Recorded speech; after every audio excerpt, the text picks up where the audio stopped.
allow me to introduce our WonderED panel members today. Jason Malone, who is our Chief Learning Officer. Morning. Kim Delgado, our Director of Student Success. Elise Benjamin, Director of Learning and Development, and Daniel Jackson, Learning Advisor. So I'm going to ask Jason to lead off our topic. Good morning, everybody. My name is Jason Malone, as Beth mentioned, and I'm the Chief Learning Officer here at WonderED. And really, we just wanted to take a little bit of time to talk to you about both what flexibility of learning can look like, and specifically what it looks like at WonderED. To give you a little bit of background on me, I've been in education for over 26 years. I've taught for many years. I've had experience at private schools, and public charters. I was actually a school founder in Colorado. But now I'm moving into the online world because it's a really unique opportunity to help kids kind of see education in a different way. And really that starts with kind of defining what flexible learning is. So before we start the discussion, I want to kind of help us understand what we're talking about. For many years, I worked in a very traditional system, and it was about working with kids to help them adjust to the system. I would often sit with parents and say, you know, my job is to really help you navigate a system that we can't change a lot of. But the question became for me, before I started looking at how to build schools, which is something I got into, is how do we instead change the system so that we can really help kids rather than the other way around? And the reality is there's pockets of great work being done all over this country, whether it in private schools, micro schools, public schools, charter schools, all over. But WonderED has really taken the initiative to try to create a virtual model that's really built around personalization of learning and flexible opportunities. Because we really do believe that learning happens everywhere. And I think one of the things that I've battled over the years, and I know that many of you have too, is that kids often see school as a box that you go into, you learn, and then you leave and you go back to the rest of your life. One of our big goals at WonderED is to help break those barriers down, because we know that there is not one system that works for all kids. And the reality is our traditional educational system hasn't changed much in the last 100 years, though there are those pockets of wonderful innovation happening. So here we're going to talk a little bit about flexible learning, what it can look like, how we do it. But it's really about putting kids and families at the controls of their education, recognizing that they're learning every day, they're learning outside of school. How do we take those experiences and turn them into something formal that helps them share their experiences, because they really do have diverse backgrounds and experiences that we want to honor. And so that's kind of the goal of us talking today about flexible learning. So I want to start by, we kind of defined it, and we'll continue to play with that definition, but I want to talk about benefits a little bit. So Daniel, I want to pass it to you to start. Could you share a little bit about what you've seen in terms of the benefits that kids have had when they have a little bit of a flexible opportunity to approach? Yeah, and good morning, everyone. As was mentioned, I'm Daniel Jackson. I've been a former science teacher. I am a former science teacher for the last 10 years and current learning advisor. And just to tell a little bit about myself and background, I had the opportunity to work in a variety of schools, public schools, middle school, high school, private schools, and international school. I was also lucky enough to travel with the United States Department of State to Morocco to engage and learn with teachers and learn about different programs and ways of learning with them. And what I gathered and what I learned over my years of experience is that there's so many different ways of learning. There's so many different approaches that we can take to reach a common goal. And as we are in this modern era, it's important to make sure that we're being adaptable to the students and making sure that our school is adaptable. I think flexible learning is recognizing that not everyone has the same lifestyle. People have different needs, different desires, and just meeting students where they're at so that they can still have access to a quality education. Elise, when you think about the kids that you've worked with for the last couple of years, I mean, are there any kids that stand out where you've really seen how the flexible learning has had a positive impact on them? Absolutely. So hi, everyone. I'm Elise Benjamin. I am our Director of Learning and Development. I have background in psychology, but I would definitely say the skills that I bring to the table are the life experiences that I've had. I have basically collected a bunch of stories over the years. I get to talk to the kids about what it means to be a traveling mural artist or a top sales associate or raising $3,000 to run a half marathon, ride a camel in Morocco, or just all kinds of different things. And the most important experience I think that I've had is being a mom for 18 years. I have an 18-year-old, and that's one of the things that makes me love working with the teenagers. And my favorite example of a teenager that's done great in this program is, well, I'm not going to use her name, but she was a Make-A-Wish kid, right? Everything was going well, and it was absolutely amazing.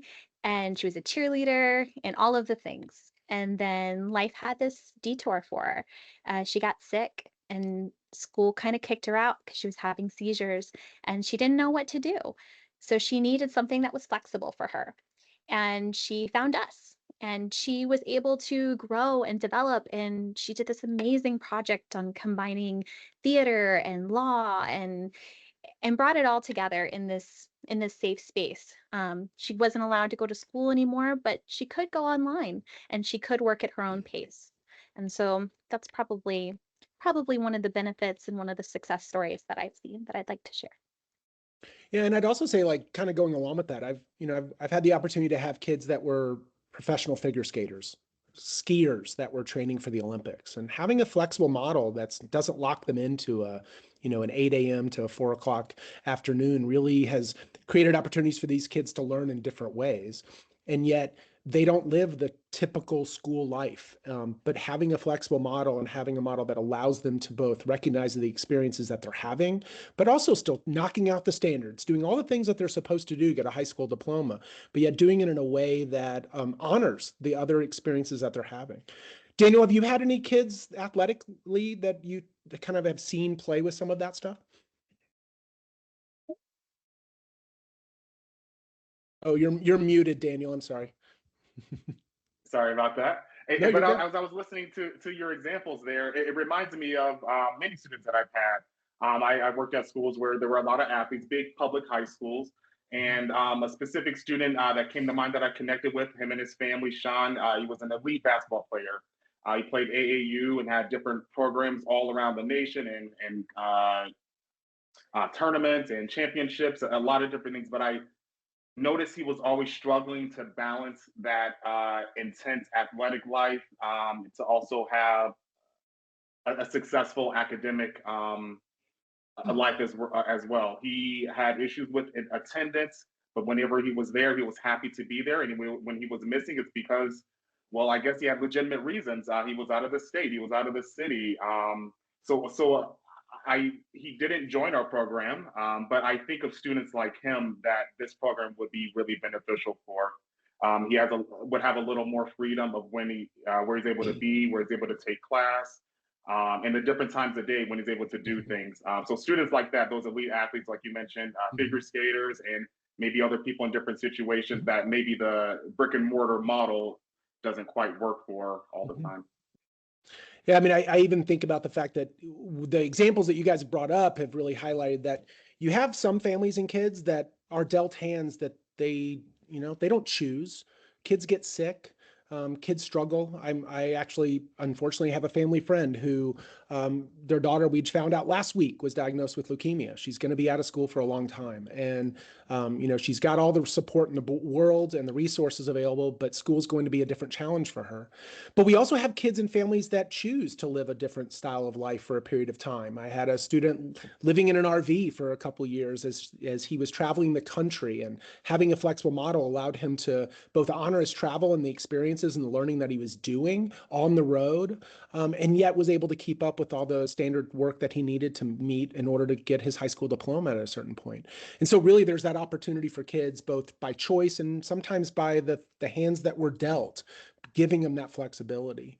So we could talk for days about kids that we can tell stories of kids that it's worked for. But I want to pass it to Kim a little bit because Kim really works a lot with our families. And there's also great benefits for families beyond just the students. Kim, what have you seen when you're working with some of our families? Yeah, hi. I'm Kim Delgado. I'm our Director of Student Success. I bring over 10 years in education, specifically working in special education and intervention. I kind of have this unique experience of being a parent and a teacher who sat on both sides of the table during IEP meetings. So I'm really able to understand the barriers that are in the way for some kids when they're trying to get their education. And I think that perspective has helped me work with our families here that are experiencing different kinds of barriers when they're trying to make sure their children get their education. Um, as far as for our families, like I can give tons of examples. Like when we just had a family enroll recently and they have a family that lives or a family member that lives overseas that they kind of all take turns taking care of. So they needed that flexibility to be able to travel, not just there, but to different places to help the different family members take care of the grandparent. We have other students that they have different their parents have almost chosen like a digital nomadic lifestyle. And I think that's amazing. They're able to provide their kids with probably the best education possible, which is real world experiences in all these different places. And then of course we have families who, sometimes it might be like a single parent, and they really rely on their parents. I had a student the past couple of years and, they lived here, grandparents lived in a different state, and every month he was traveling to different places. So they just needed the flexibility so that mom could be able to go to work, and make sure that he was able to still keep up with things. So yeah, we have all kinds of different families that need that kind of flexibility. And we have kids that, in families that unfortunately the kid is a breadwinner, even at a young age, and is helping support financially. We have students who have jobs and work significant jobs. And how do we create a flexible model that allows them to both work and do the things that they need to do for their family, but also being able to keep up with their education? And so the hours shift. A lot of our flexibility is not just in what they're doing, but it's in the timing that they have and how they do it. It also gives them some opportunities to really think about the pace, because I do think one thing that, at least in my experience working in traditional schools for many, many years, is that the pace that we work at is not the same for every kid. And we know that kids are jagged. There's no single kid that is an example of what all kids will do. There's no such thing as an average kid. And so we want to really be thinking about how do we, as Daniel said, do we meet them where they're at and give them those different opportunities? So we talked a little bit about what flexible, like why it's important, the benefits of it. But I want Elise to kind of do an overview of what it looks like at WonderED, because there's kind of a model that we are building at WonderED to help kids do this and yet still meet the requirements and the needs that they have to. So Elise, share that a little bit if you could. Absolutely. Thank you. We have 5 main learning buckets that we focus on.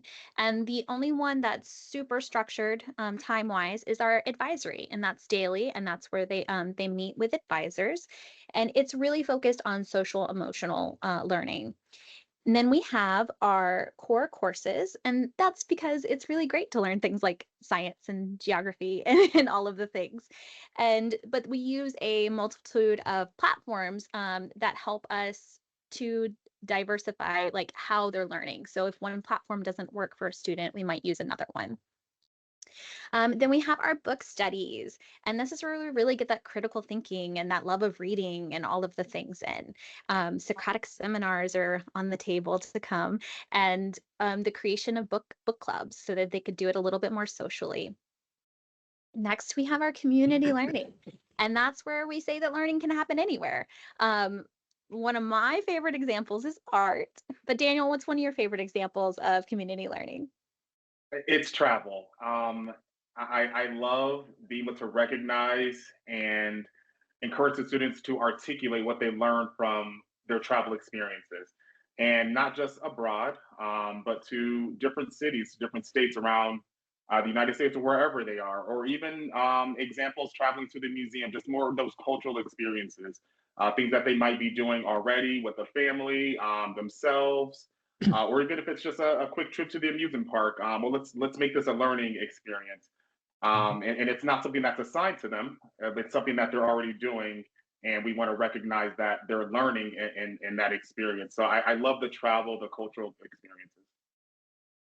Yeah, and even add, like, going back to our example with the figure skater, I used to have a professional figure skater, well, amateur, but was training to be a professional, who would get up at 4 every morning and figure skate for 2 hours before school. And I've always wondered, like, why does that kid have to go take gym class? Because let's open up that kid's schedule, because that student specifically was getting more physical activity, focused physical activity, that was beneficial to him. And for us, it would be an opportunity to say, well, why would we not take that and say, you are learning, you are growing, you are developing physically, you're developing great skills. How do we honor that? And so, that idea of community learning can come up in a lot of ways. We've had kids take photography classes. Now, you can't just take a class. It's about documenting and collecting evidence. It's about reflecting on your learning. It's about recognizing what skills you're building as you're doing it. So it's not just about, hey, I took a photography class, can I get credit? There's a whole nother level of documentation and reflection and really demonstrating of their learning that really is a big part of it. But to recognize, again, that kids are taking pottery classes, or I had a kid building a greenhouse with his family. Well, that's a construction project. He's doing geometry. How can we help him see that he's doing that in his real life? So again, he recognizes that the walls break down. He's learning everywhere. And then Elise, as a mural artist, where have you could probably see some kids out there doing work like that and seeing what opportunities arise. Absolutely. So I actually am friends with this mural artist who actually engages the community, and she has kids come basically help her do the background of her mural as like a paint by numbers. And so that's a really amazing experience. Mm-hmm. And we had a student last year do his capstone on mural art. And he had basically taken some art classes, and everything was drawing or digital. So really using the canvas of his neighbor's fence, he got to take his first stab at of actually painting on a huge campus or canvas, and he was so excited. And just the growth in him that year, as he accomplished a dream, was just it was so cool to witness. And I think one of the things that it does for kids is it helps them see that the things that they do really are meaningful. And what's neat about our 5 buckets, if you think about the 5 different opportunities, each bucket has its own defined ideas, but some kids will spend more time in some buckets than others because of both their individual needs, but also their interest. And sometimes these experiences lead to new experiences. And I'll give you an example of a student that I worked with a few years ago. She wasn't at this school. She was at the previous school that I had founded, but it was a similar style of flexible learning.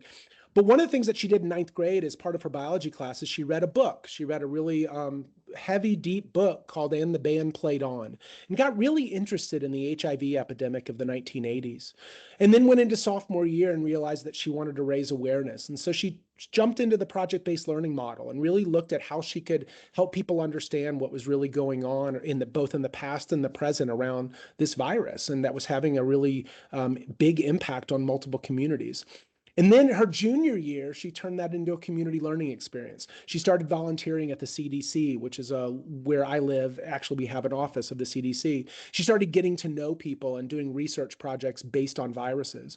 And by the time she graduated, she went to college to study viruses. And it started with a book. It transitioned into a project, and then it went into a community learning experience. And you see a kid that really found their motivation and love for something that really meant something deeply to them, but was able to connect it to their community, connect it to the things they were interested in, and saw that learning looked different than just checking off the classes. And so that was a big deal. The other big part of this, as we jump into kind of what does that look like at the end, is we ask all kids to do a capstone project. And that capstone project is very similar to what that student named Adrian did. She got to the end and she took all her knowledge from her research and her experiences and shared what she learned and really built a large-scale project around her understanding of viruses. And it was a beautiful experience, but it was beautiful because of the authenticity of it and the connection that she had personally to it. Which brings us, which is not like the full purpose of the conversation today, because today's really about flexible learning. But the other thing that really helps us with flexible learning is we utilize a competency-based education model. This is not based on GPAs and formal grades, though we can do that if needed. But it's about demonstrating skills. And so this model works really, really well when you help kids identify the skills that they need to develop, and then they work with us personally, because that's an important part of this, is that human connection to really look at their experiences and the things that they need and where they're developing those skills, whether that be time management, design thinking, social emotional skills, communication and public speaking, whatever it is, we can embed that into those experiences. So again, they don't see their classes as science class, social studies class, or English class. It all becomes one at a certain time, which is a really pretty amazing opportunity for kids. And if Thank you you, can't Jason. tell, if you can't tell and you were counting, the fifth option or the fifth bucket is the project-based learning, Oh, which is the one yes. Mr. Sorry, I Malone didn't is the even get most to the most Thank excited you. about. Yeah, definitely. All right, we have a couple questions. We're going to stick to our Sure. timeline here. Yeah. The first question is, what is a day or a week in the life of a student like at WonderED? Okay. Daniel, you want to take a shot? Yeah, I can answer that. Well, first, all schedules are different. Not every student has the same schedule because they don't have the same daily lives. So beyond just their school or their class schedule, what we do have every day, as Elise mentioned, is our daily advisory. So we meet for an hour or so every day with the students. It's more social emotional learning, and we focus on time management, public speaking, sharing. But beyond that, they have their other buckets, and we have recommendations. We have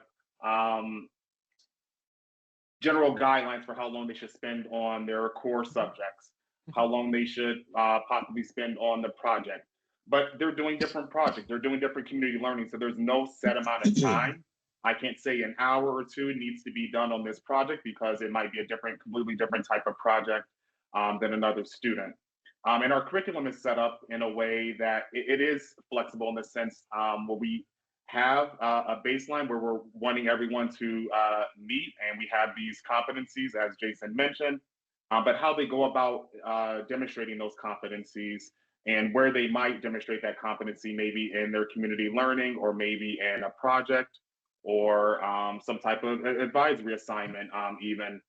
They may present themselves differently. So it's hard to say exactly what it is for one student, but they have their advisory and they have these other buckets that we're looking to fulfill throughout the week and throughout the semester. But there's no one answer for the students. That's kind of the freedom, is that they get to choose their schedule. And even in advisory, we made schedules. We went over that with the students specifically. Okay, I don't know what your day is like. I don't know what your day is like.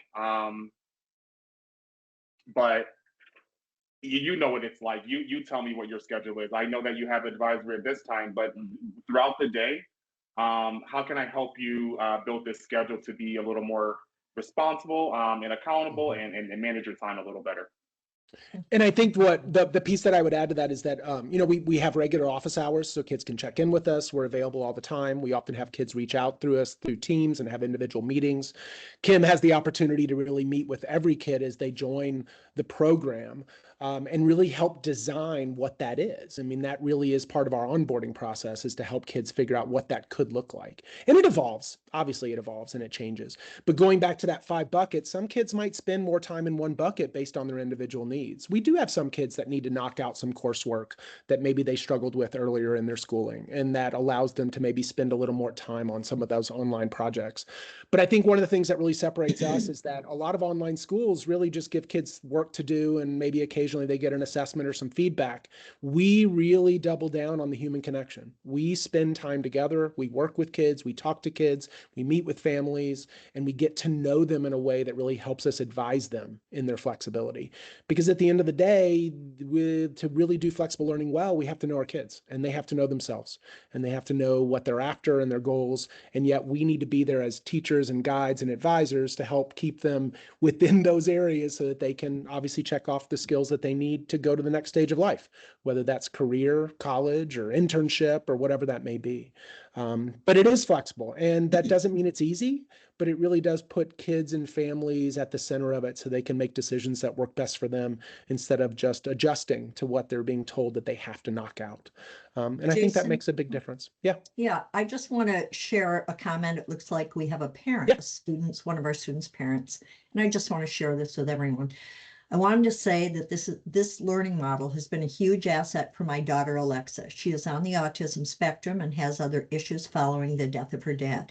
I've seen her open up a little more, although she still struggles. I've seen a huge improvement between her being in a public school and being in WonderED. Thank you for having this type of platform for her to learn. And that was not a plant. That's a real No, that parent. was Yes. not. So we have one more question. that's It's awesome. kind of a combination of two. Yeah. Yeah. It says, I saw that you are an accredited school. What does that mean? And do you give grades? So good question. Accredited just means that we can create a high school diploma that is the equal of anybody else's high school diploma. We are not just a random school on the side that kind of creates their own stuff. We have to meet the requirements that the state and the federal government will ask of us. And as a result of accreditation, we have to go through certain processes, and the teachers get evaluated. We go through regular professional development. We go through certain just kind of requirements that all schools have to go through. And I think that accreditation is important because it means that although we're doing it in an innovative way, we're still meeting the standards of what it means to be a school. We're still meeting the standards and making sure kids get what they need to graduate with a high school diploma. And so that accreditation ensures that our students are getting that. I apologize. I totally forgot the second part of the question, Beth. What you shared. Do you do grades? Oh, do we do grades? To be very honest, we can do grades, but it's not the focus of our assessment initially. And primarily because over the years, I've worked a lot with college acceptance or college, recruitments and application and people that do that work at the college level. And the reality is grades are starting to become pretty meaningless. How you get a B in one school has nothing to do with how you get a B in another school. And so I think the average grade in the United States last year was a B+. And that should tell you right now that the grade system is broken. And so, yes, can we create a GPA for a kid based on the work that they've done? Of course we can. We have standards to meet that. But our main focus is to focus on competency-based education. And we do utilize the ability to give kids a digital transcript that is a portfolio-based transcript that has no GPA attached, that is accepted at over 600 universities, US and nationwide. It is not our thing. It is being done by schools all over the country, and it is a very innovative model, and it is changing what college acceptance means, because it's no longer about what grade did you get. It's more about what can you do and show us evidence of how you can do it. That is our main goal. However, there are kids that apply to colleges that need a traditional GPA and test scores, and we have that ability to do that too. But we go through a process as a team to make that transition and to do that conversion when we need to do that with a kid. And it's a little bit of a detailed process, but we do give grades if needed, but it is not the focus of our work initially. Okay, thank you. Thank you to all of my colleagues at WonderED, and thank you to all of our guests. We did record this, and we are going to have it on our website and also email it out. So just want to thank everyone, wish everyone great holidays and great learning. Thanks, everyone. Thank Bye-bye. you all. Have a good one.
Bye. Thank you.